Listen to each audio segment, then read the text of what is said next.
Acadiana. It is Tuesday, March 16th, 2021, and you're listening to Local News Live, a production of AOC Community Media in partnership with the Acadiana Advocate.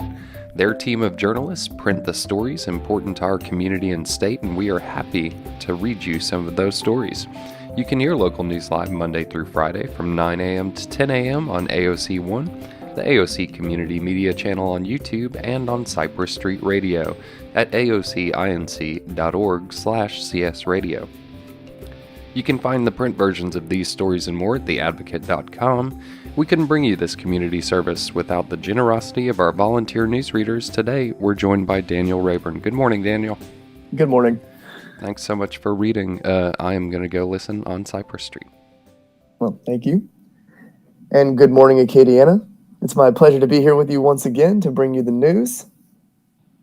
We have a full morning of headlines, so we're going to jump right in, and we will start as we always do, with headlines from around the Acadiana area.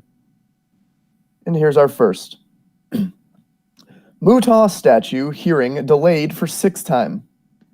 Critics say stalling tactics part of group strategy to prevent removal. And this is written by Claire Taylor. A court hearing on the possible removal of a statue of Confederate General Alfred Mutah from city property was delayed Monday for a sixth time, this time because the attorney for the United Daughters of the Confederacy was a no-show. A group of residents, Move the Mindset, filed a legal intervention in 2019 into a 1980 injunction that prohibits the city from removing the statue from city property on Jefferson Street and Lee Avenue. The group wants the statue, maintained by city tax dollars, removed. Quote, "The statue remaining where it is an insult to the dignity and respect of all people in this community," said Fred Prejean, Move the Mindset president, on Monday.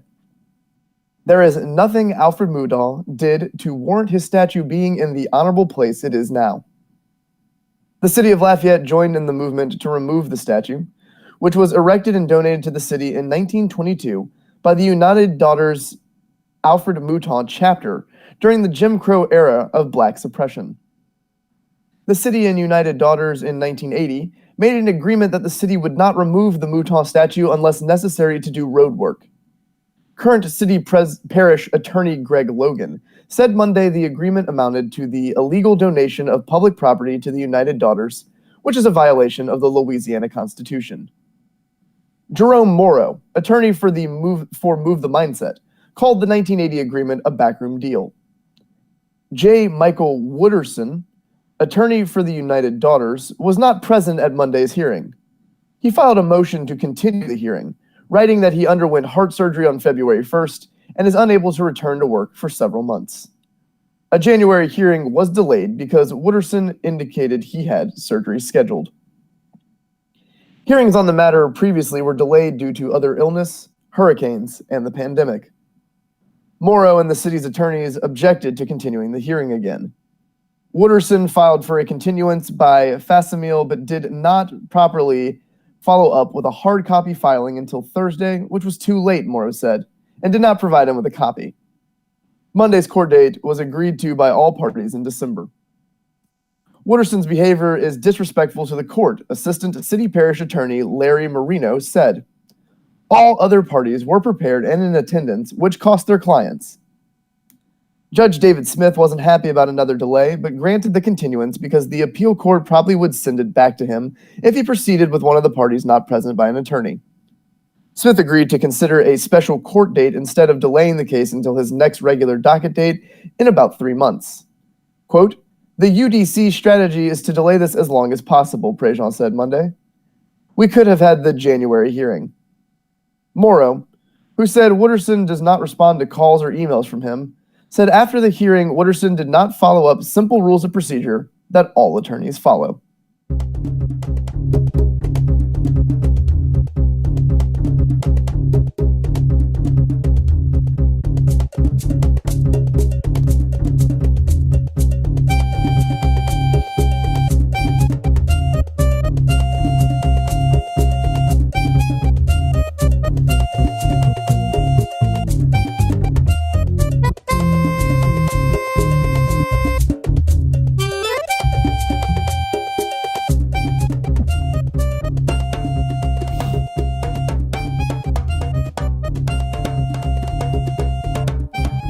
And now, on to our next headline, which reads, Cupid to kick off Downtown Alive.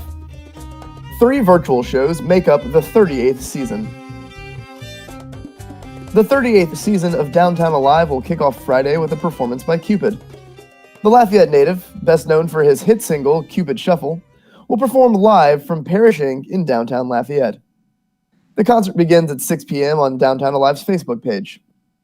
Quote, "We encourage the Acadiana community to make plans to join us online on Friday nights to enjoy virtual concerts, made possible with the support of Evangeline Maid, and help keep the music alive," said Anita Bagno, CEO of Downtown Development Authority and Downtown Lafayette Unlimited, the nonprofit organization that produces Downtown Alive. Quote, "Cupid is an amazing entertainer, and we are thrilled that he is finally performing at Downtown Alive, after playing shows all over the world. We know he will get viewers on their feet, whether they are watching from home or any other official watch party locations." A 3-show roster will make up the 38th season of Downtown Alive, which includes performances from the Grammy-nominated group Sweet Cecilia on April 16th and Grammy-nominated artist Eric Addick and Michael Juan Nunez on May 21st. Inspired by NPR's Tiny Desk concerts and led by Herman Fugile on KRVS 88.7's Zydeco Stomp, each Downtown Alive show will highlight downtown venues and local artists while providing an intimate opportunity to celebrate live local music. All 3 concerts will be streamed live on the Downtown Alive Facebook page and shown at the official Downtown Alive watch parties at Tula Tacos and Amigos, the Grouse Room, and Legends of Lafayette's downtown location. Learn more about Downtown Alive and this season's artist by visiting downtownlafayette.org/downtown-alive. Virtual shows stream live on the Downtown Alive Facebook page beginning at 6 p.m. The schedule is as follows. This Friday will be Cupid, April 16th, Sweet Cecilia, and on May 21st, Eric Addick and Michael Juan Nunez.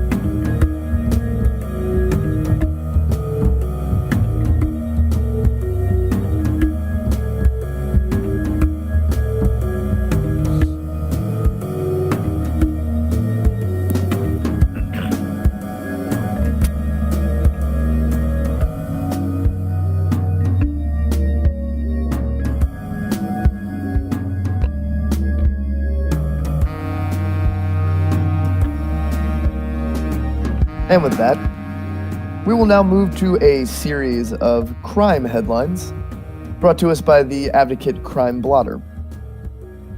And we start with this. Man accused of contractor fraud in multiple parishes. A man accused of contractor fraud in multiple parishes has been arrested, according to KATC.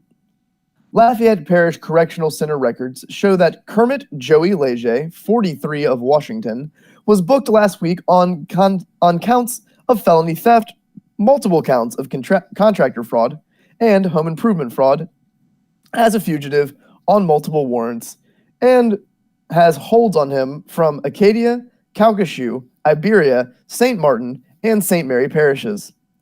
In Acadia Parish, he's wanted for 2 counts of contractor fraud. In St. Mary Parish, he's wanted for residential contractor fraud. In Iberia Parish, he's wanted for contractor fraud over $5,000. Records in the Lafayette Parish Courthouse show that Leger was named in a bill of information last summer. He's accused of 2 counts of felony theft.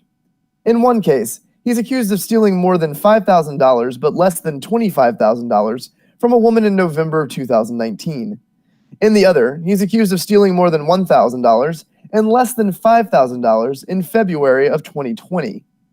He was booked on the counts in July, released on bail, and then failed to show up for his October arraignment, the records show.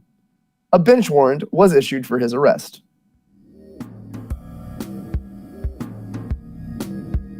The next crime headline reads, "Two attempt to break into pharmacy." The Ville Platte Police Department is searching for two people in connection to an attempted break-in at a pharmacy. Police said the incident occurred around 2 a.m. March 6 at a pharmacy building on Jack Miller Road in Ville Platte. Chief Neil Largety said that upon arrival, officers determined that two males attempted to gain entry into the building by crawling underneath and trying to break through the floor. The assailants were unsuccessful and fled on foot, he said. The department is seeking any information regarding the identities of the two assailants.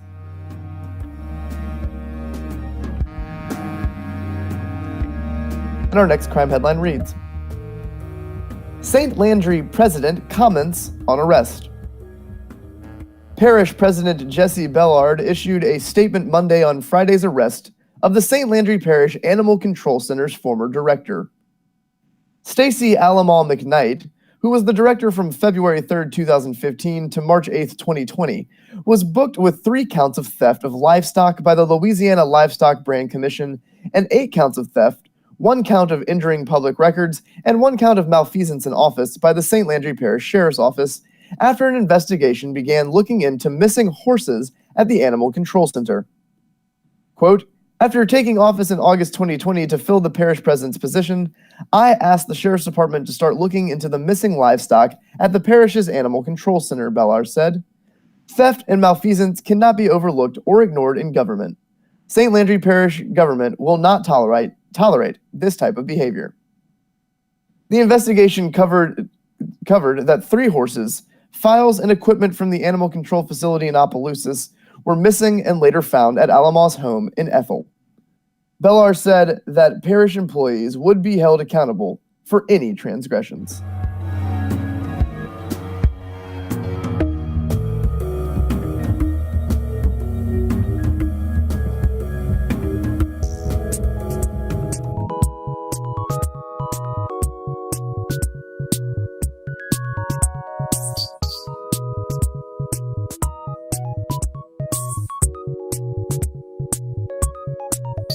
We will now take a short break from the headlines for this PSA.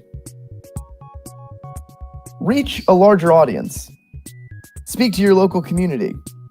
Express your uncensored opinion on our hashtag free speech platform. A few of the many reasons to join AOC.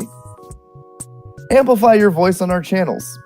Go to aocinc.org/submit. Need access to tools and equipment? Go to aocinc.org/join. You can also tag us when you share your programs on social media, and we'll help amplify your message by sharing on our platforms. And those include the AOC Media at AOC Media on Facebook, at AOC in LFT on Twitter, and at AOC Community Media on Instagram. Find it all at aocinc.org.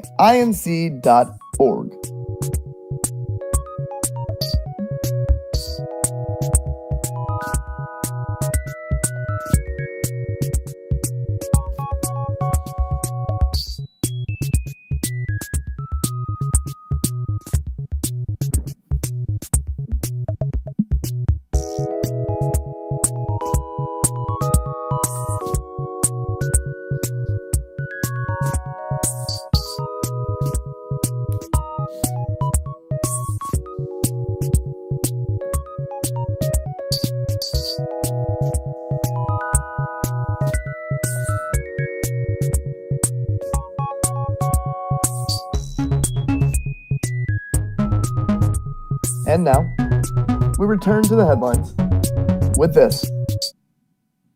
Film Buoyed by Grant premieres this week.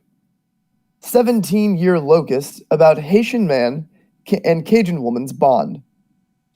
And this is written by Megan Wyatt.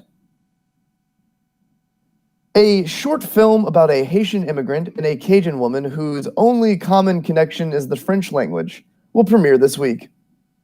It's something Logan LeBlanc, who co-wrote and directed the film, has eagerly been anticipating since winning the $25,000 hashtag Create Louisiana French Culture Film Grant. Quote, "I'm not nearly as nervous as I thought I'd be to share this," LeBlanc said.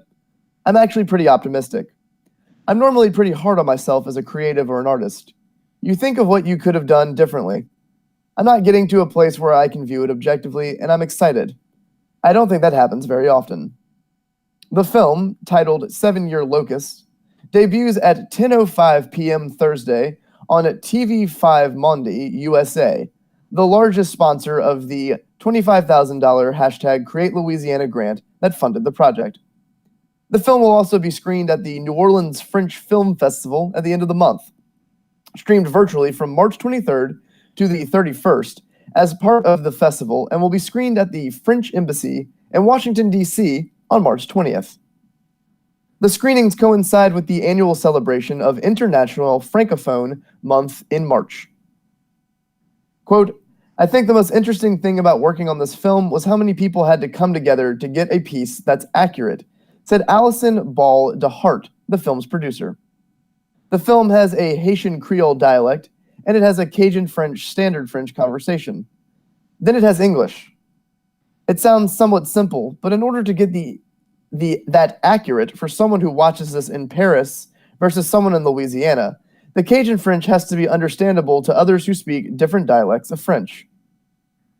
DeHart, LeBlanc, and scriptwriter Trevor Navarre aren't native French speakers, and leaned on language experts at the Council for the Development of French in Louisiana while working on the films. They also relied on the people portraying the two lead roles, Miami actor Stevenson Jean as Renee, and Lafayette actor Becca Bagno as Odile. Quote, "Me playing Renee was me playing every Haitian immigrant, every immigrant in general," Jean said. "I think 17-Year Locust is more a Haitian and a Louisiana story. I think everyone can look at it and see themselves in it. It's really more of a universal story, and me playing him was a way to bring real emotion to the character that people would be able to see themselves in." The short narrative film is about 20 minutes and follows Renee, a Haitian immigrant who moves to a French-speaking city in Louisiana in search of a better life for him and his pregnant wife. When Odile, an elderly Cajun woman in hospice care, demands a French-speaking caregiver, the staffing agency reaches out to Renee, who is the only option they have.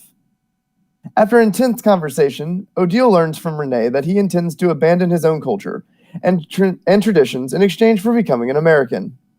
It's only then she feels brave to open up and share her own story of American assimilation and the great cost that came with it. The film's name is a nod to the cicadas, often confused with locusts, of South Louisiana, that spend 13 to 17 years underground before emerging briefly in swarms to shed their exoskeletons and lay eggs, then returning to their underground homes. Some won't make it back safely, however, as predators await them. Quote, "It kind of mirrors Renee, the main character," LeBlanc said. "It's this animal that lives underground for 17 years and has to come up and shed its skin and live this super short life very different from what it knew before. As we were developing Renee as a character, the parallel was drawn, and I couldn't shake it." Jean immediately connected with Renee. The actor moved to the United States as a teenager after the 2010 Haitian earthquake devastated his home. Sunday marked the 11th anniversary of his family's immigration. Quote, "Me playing Renee was me playing my father and my uncle and someone else's father and uncle. It was truly impactful. It was impactful because it's so relative to what's going on in Haiti right now, and here in the United States too. The amount of immigrants who are coming to the country, or who are stopped from coming to this country." Filmed in South Louisiana, 17-Year Locust was funded through the 4th annual hashtag Create Louisiana French Culture Film Grant, with support from TV5 Monde USA, Deep South Studios, the Louisiana Endowment for the Humanities, and Cox Communications. The grant's goal is to champion indigenous filmmaking talent and celebrate the diverse culture of Louisiana. Quote, "This compelling film about a French-speaking immigrant looking to assimilate into an American way of life perfectly reflects our mission to celebrate Francophone culture, said Patrice Courtaban, Chief Operating Officer of TV5 Monde USA, in a statement. Quote, "And we hope it serves as a conversation starter among our viewers regarding this very timely topic."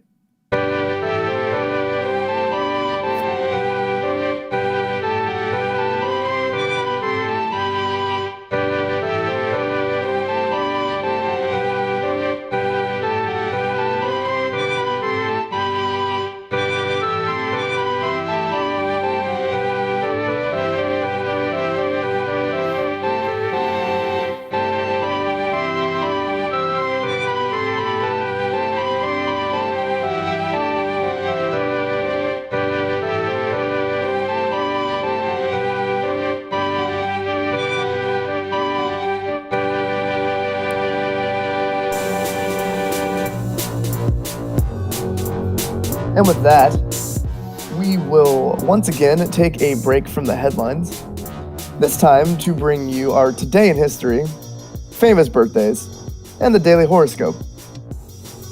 We'll begin with Today in History, which is brought to us by the Associated Press. Today is Tuesday, March 16th, the 75th day of 2021.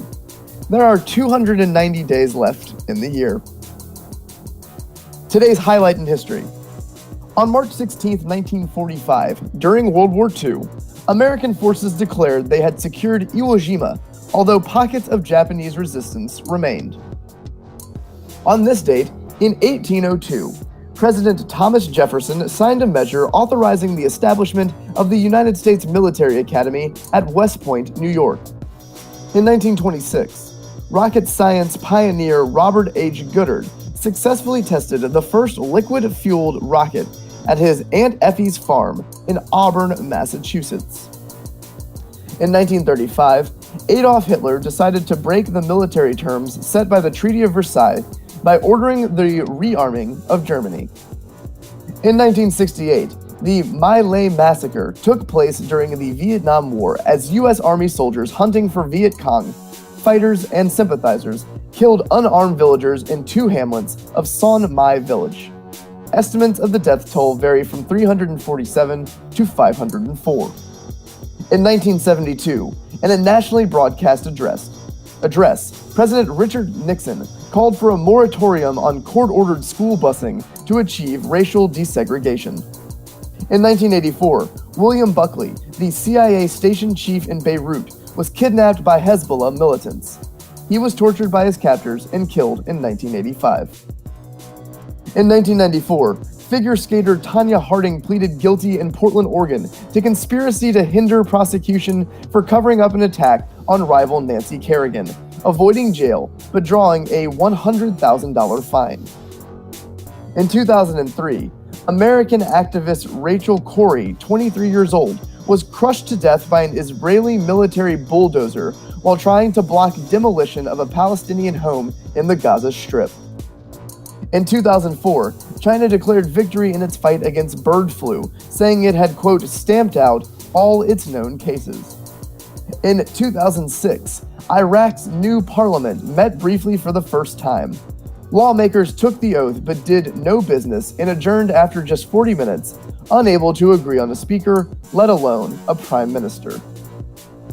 10 years ago today, Pakistan abruptly freed CIA contractor Raymond Allen Davis, who had shot and killed two men in a gunfight in Lahore, after a deal was reached to pay $2.34 million to the men's families. 5 years ago today, President Barack Obama nominated Merrick Garland to take the seat of Supreme Court Justice Antonin Scalia, who had died the previous month. Republicans pleaded to leave the seat empty until after the presidential election and said they wouldn't even hold confirmation hearings. And 1 year ago today, global stocks plunged again, with Wall Street seeing a 12% decline, its worst in more than 30 years. The S&P 500 was down 30% from its record set less than a month earlier. President Donald Trump acknowledged that the pandemic could send the economy into a recession. He suggested that the nation could be dealing with the virus until, quote, July or August.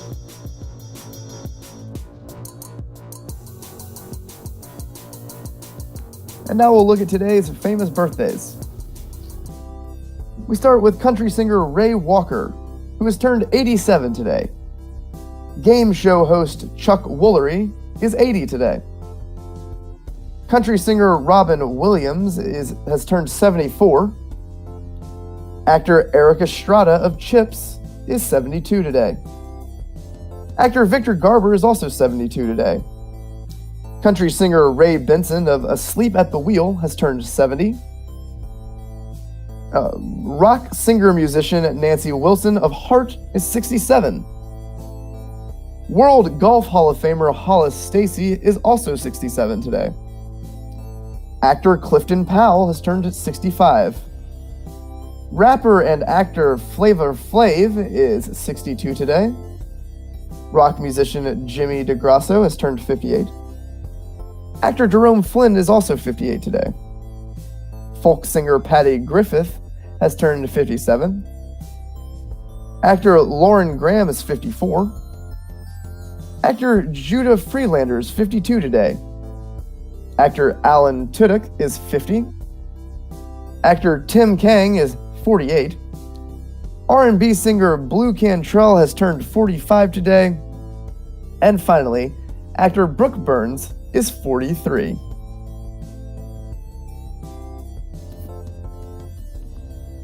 That will bring us now to our daily horoscope. We'll begin with Pisces, which is birth dates of February 20th to March 20th. Incorporate something you enjoy doing into your daily routine.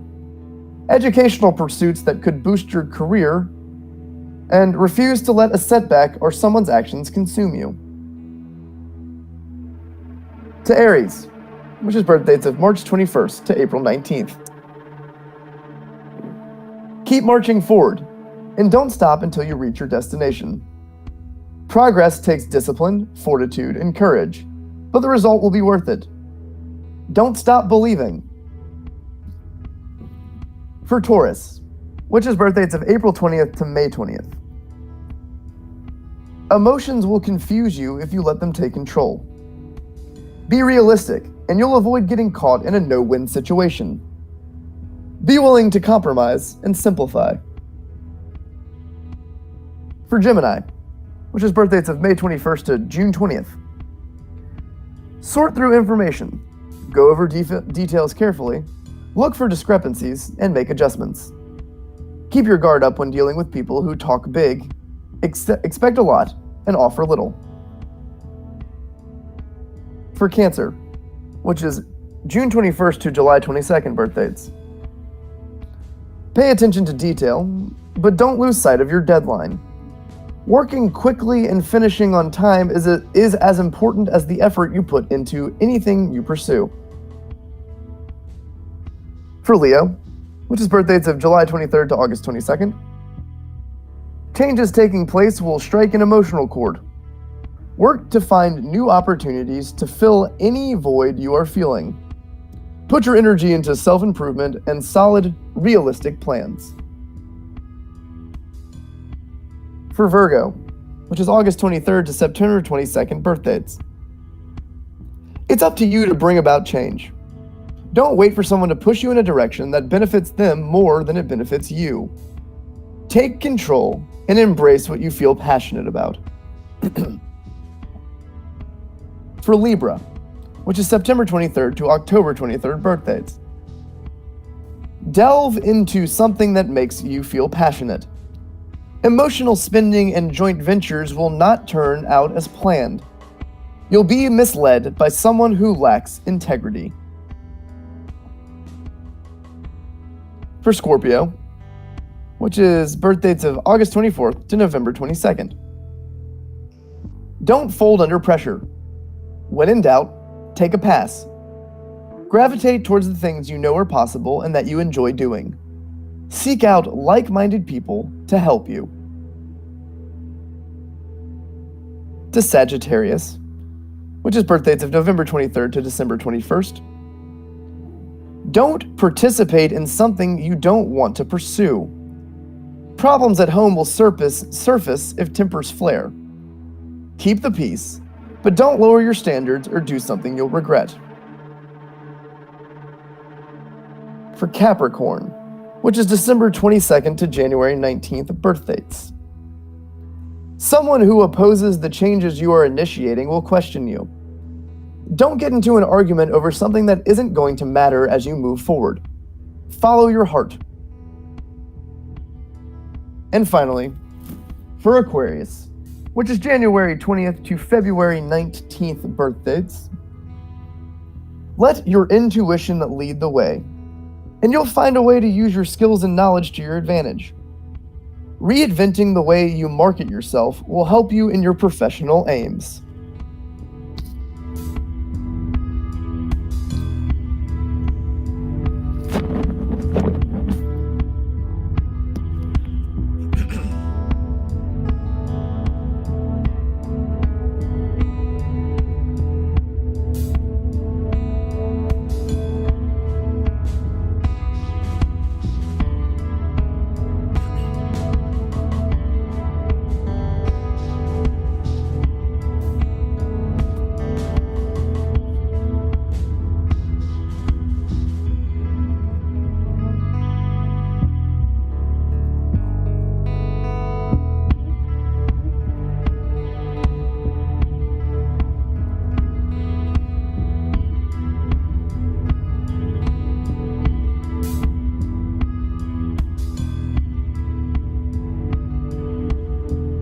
And with that, we will now move back towards our headlines, beginning with a look at the latest in COVID-19 news. And that headline reads, Learning Curve. Educators and parents reflect on lessons of past year. And this is written by Katie Gagliano. Third grade teacher Toinette Leday and her husband Murphy Leday were signing insurance paperwork at the Lafayette Parish School System Central Office on March 13, 2020, when the school system received word from the state that all K-12 schools were ordered to shutter as the novel coronavirus began its documented spread in Louisiana. Quote, "That was it," the Myrtle Place elementary school teacher recalls, saying to her husband, watching school system administrators hustle out of a meeting room and begin calling out the names of media outlets to contact. A sense of deep realization settling in her stomach. Since that moment 1 year ago, schools haven't been the same. Initially, Governor John Bel Edwards ordered K-12 schools closed until April 13th. Then it was till the end of April.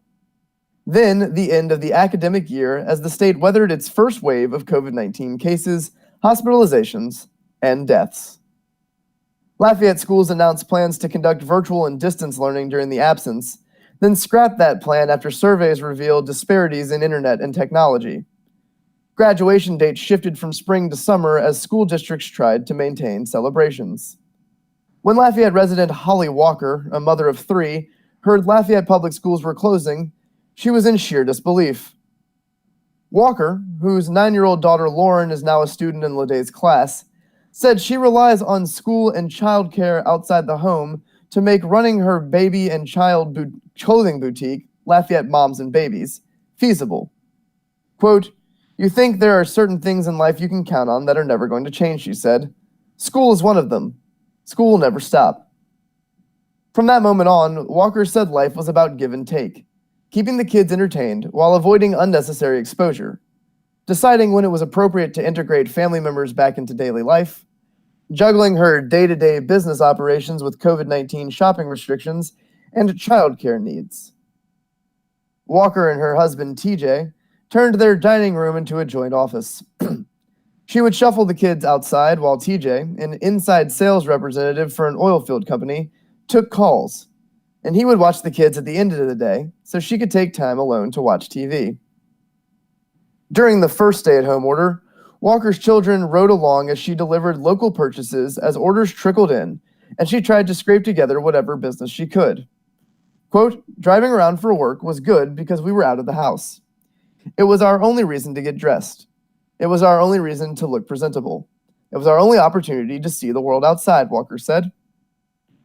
Walker later reopened her business under Lafayette Consolidated Government's Safe Shop guidelines, which shortened hours as she cobbled together childcare between herself and her husband, family members, and eventually, daycare.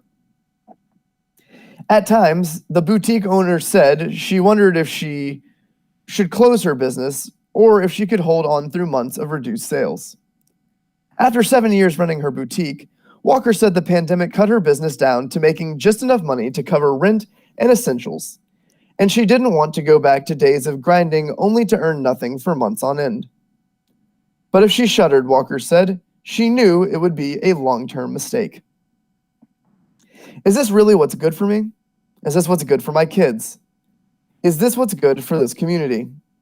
I wanted my kids to see me thriving and be successful and not be a quitter, she said. I needed to work. As Walker continued to try and balance her business and family, Lede and her coworkers were finding ways to connect with students while remaining safe at home. The third grade English language arts teacher said she called and emailed parents weekly, sent out home supplemental learning materials, and participated in school-wide spirit activities like Pajama Day, chalk art, and pet-themed videos the teachers filmed for the kids. While trying to lift her students' spirits and maintain some sense of connection, Lede was sheltered in her home, ordering groceries online, sanitizing purchases, and foregoing normal activities like church, while the virus stole loved ones. Lede said her friend's husband returned from Washington, D.C. on March 13, 2020, quickly fell ill, and within weeks was dead. Other friends and acquaintances suffered the same fate. Quote, "It was one after another. We'd get on Zoom calls with school and no one knew anyone who died from COVID-19, and I knew a bunch of people. That was scary," Lede said. In July, the virus struck her own family when Lede's sister, Deborah Green Wiltz, fell ill. She struggled to get tested for the virus, then collapsed while awaiting her results. She was hospitalized, first at Abbeville General Hospital, then at Ochsner Lafayette General, but her health worsened. Wiltz died on August 2nd, at the age of 64. Wiltz's death came the same week Lafayette school teachers initially returned to classrooms to begin in-person preparations for the new school year. Lede said she was filled with shock, dismay, grief, pain, and fear, and that she too could be a victim to the novel coronavirus. Quote, "I didn't have time to process if I was going to go back or not. There were no ifs, ands, or buts because my husband lost his job pre-pandemic and I needed to work," Lede said. "I just had to trust. I just had to put my trust in God and say, okay, you've got this. I have to do what I have to do." Returning to school for the new year last fall was surreal, she said. Lede recalled entering her classroom and seeing stacks of district tests she'd run off on the school printer, student book assignments uncompleted, and the students' last submitted assignments. It was almost like a moment frozen in time. Lede said it felt like a disaster movie, where the characters flee from an earthquake or attack and return to the aftermath. Quote, "Everything there was just as it was before," the veteran educator said.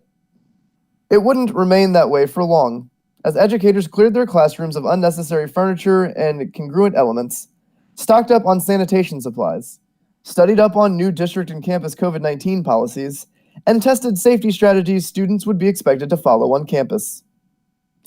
Uncertainty and change, like all things educating related during the pandemic, the return to school was full of uncertainty and change.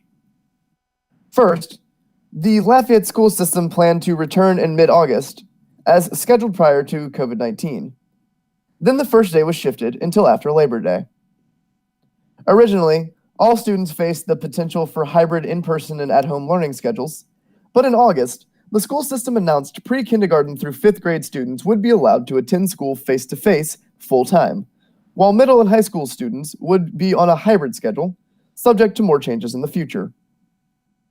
Roughly 8,500 students enrolled in the Lafayette Online Academy for the fall semester, opting for the virtual learning experience over risk of an in-person classroom. Walker said she knew from the beginning her children wouldn't be among them. Her decision to continue with in-person learning was twofold.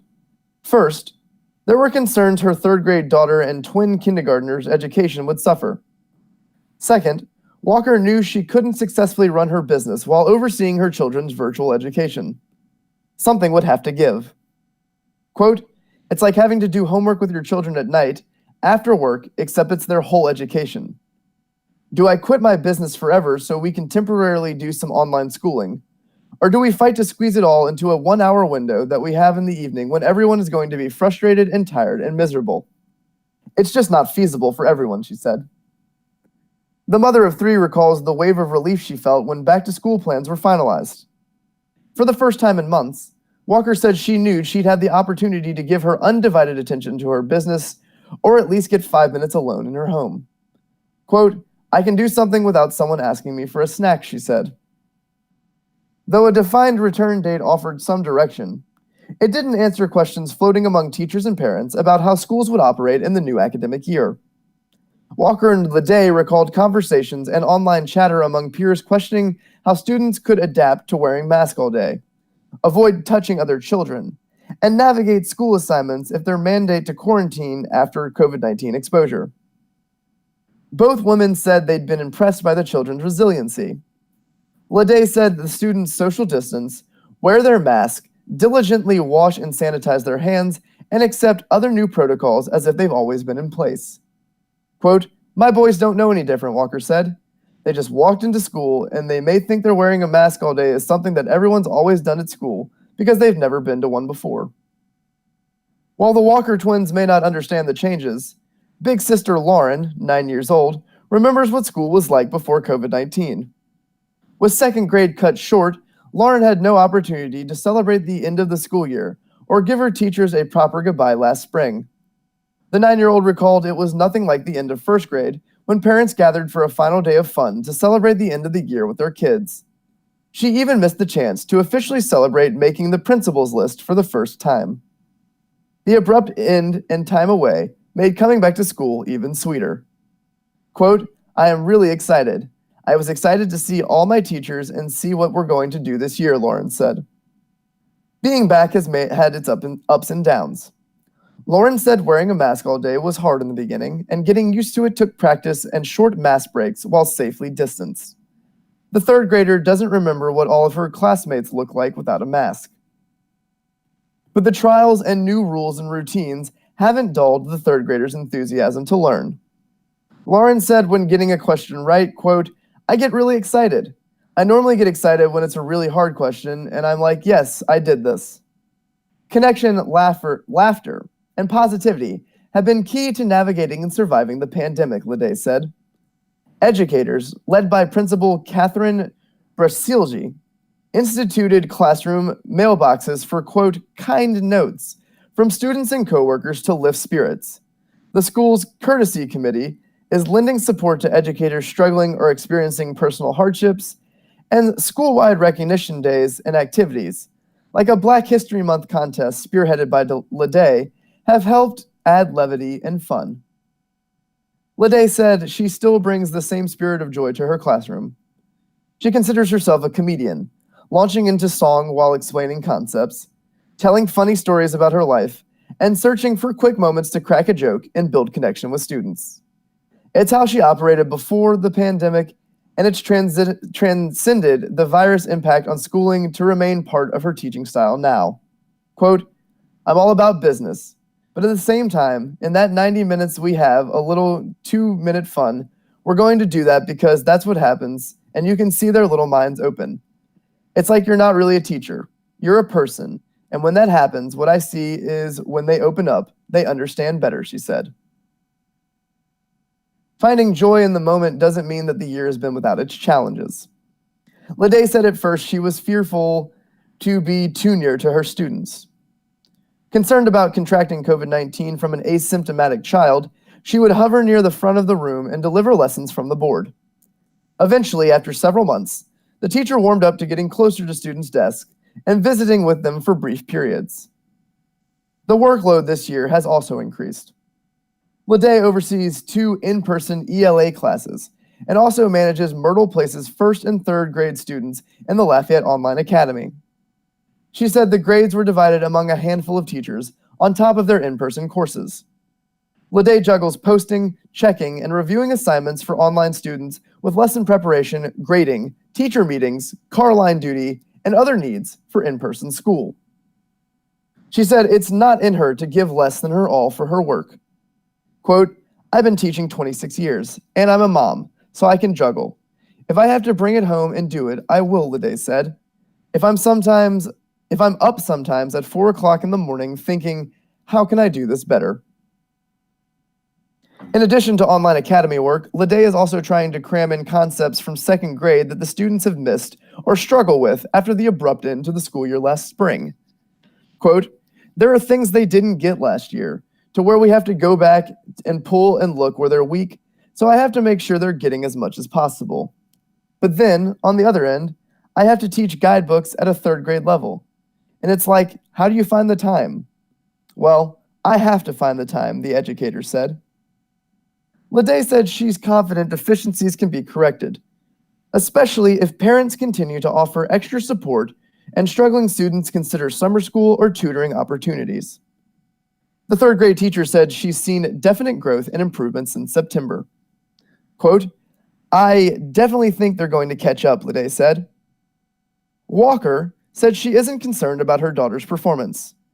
But 6-year-old twins Michael and Thomas were recently flagged for RTI, response to intervention, for learning needs. It's hard to know if these are natural struggles the boys could have faced, or if the pandemic played a role.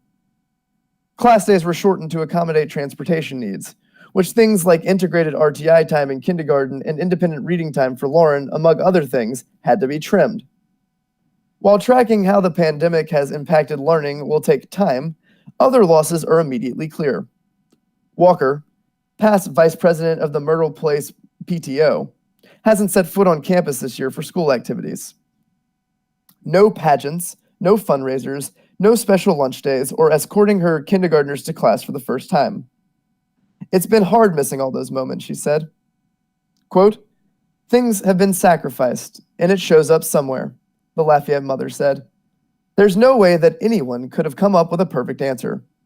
I don't blame anyone for this. I don't blame the teachers. I don't blame the school board. It is what it is. But every little change affects people in some way or another.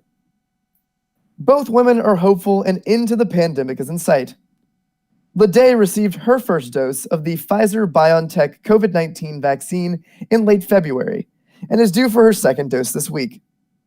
She said relief washed over her after receiving the first dose as she builds protection against the disease that took her sister. Quote, I really hope we're on the downhill, Walker said.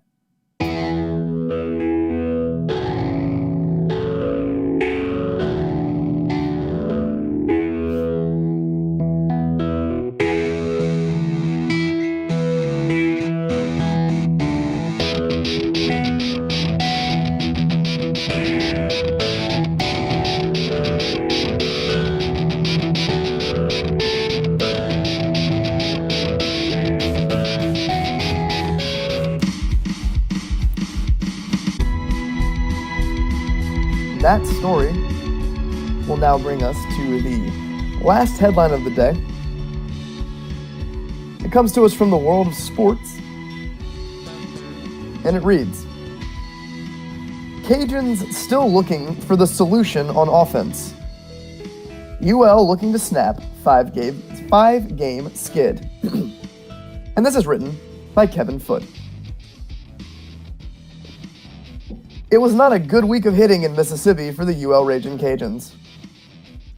After batting only 183 in the 4 games, including a 174 over the weekend at Southern Miss, the Cajuns will try and snap a 5-game losing streak at 6:30 p.m. Tuesday against Nicholls State at Ray Didier Field in Thibodaux. Quote, more than anything, it matters is that we get to play, UL coach Matt Diggs said.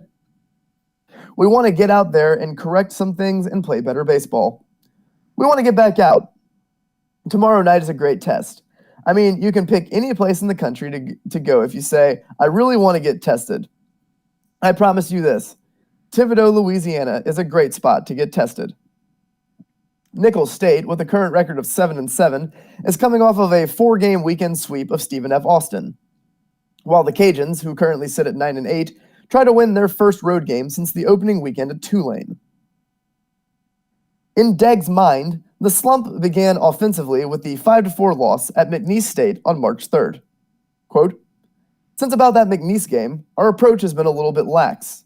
We haven't made some plays we should have made, and then we've made some mental mistakes at the worst possible times," he said. "A lot of it snowballs and gets contagious. Now, we've got to find a way to climb our way back out of this thing. I believe we will. I know we will, and I think we'll come out of it better for it." With a few exceptions, Deggs said, quote, "A third of our game right now is rolling really well," referring to the pitching. But the hitting has been lacking, and defense has had poor timing with its shortcomings. Quote, "From my perspective, offense drives the train," Deggs said. "If pitching is the backbone, offense drives it and can cover up so much and take you to places you want to go. So we've got to get back to having a great approach and being able to create offense. We are a lot better physically and mentally that we've performed at the dish over the last several games. We've won a couple of games. We're a work in progress. There's going to be some ups and downs. When you look at our personnel, there's 3 guys that have been through a whole D1 season, so there's going to be a learning curve there. Through 17 games, Ben Fitzgerald is the only hitter above 300 at 321, with Carson Rocafort sitting at 295 and Bobby Latta at 295 as well. As a team, the Cajuns are only hitting 239. Deggs said the staff is focused on controllable areas such as bat speed, work ethic, and hustle. Quote, "Those become really hard core points of emphasis, because trust me on this, you do not control the outcome of where that ball goes or if anyone's standing there or not," he said. "That's another part of this game. If you can do everything right and have nothing to show for it, that happens more times than not." In other words, Deggs is basically caught in a quandary, trying to find the perfect solution for the next starting lineup. Quote, "We're stuck in the middle of, do you want defense or do you want to try and score," Deggs said. "Neither side has overwhelmingly said we've come to play to me to do one or the other. Even when you put a so-called defensive lineup out there, we still have made some errors, and even when you play, all right, let's go with the biggest, strongest lineup, well, you saw where that got us at times." Connor Cook, who currently sits at a 1-2 record and a 2.4 ERA, is the expected started pitcher Tuesday against Nicholls State. In other news Monday, Deggs revealed his plan to start Spencer Getty, sitting at a 2-1 record with a .9 ERA, on Friday against TCU, thanks to his ability to, quote, "raise his game. I love guys that can do that." Deggs said the opponent being Getty's former team had nothing to do with the change. Quote, "I love challenges like this," Deggs said of the recent slump. "We'll bounce back and respond. It might not be on everybody's timing, but I promise you this. My career has been chock full of peaks and valleys. It's a little bit like a Rocky movie at times. There's always that down part, and then you look up, and there's something crazy happening."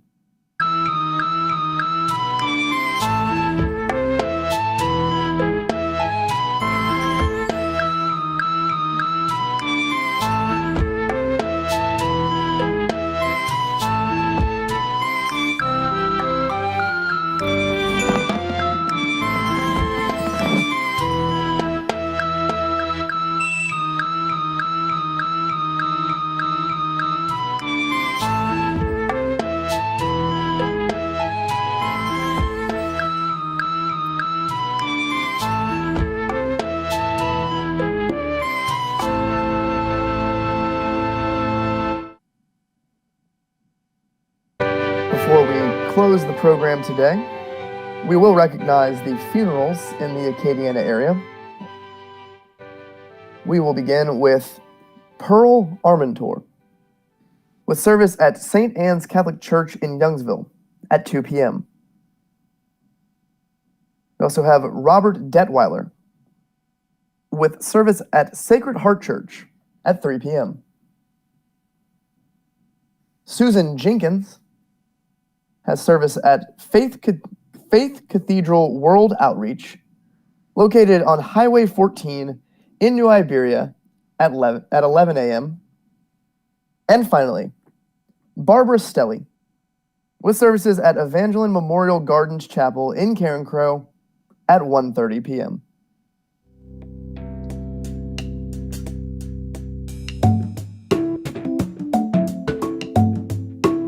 And with that, this has been Local News Live for March 16th, 2021.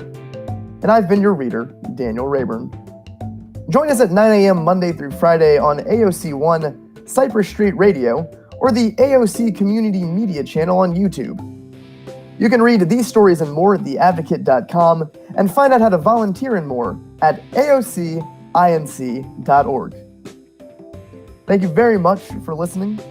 I hope that you will join us again tomorrow. Have a great day, Acadiana.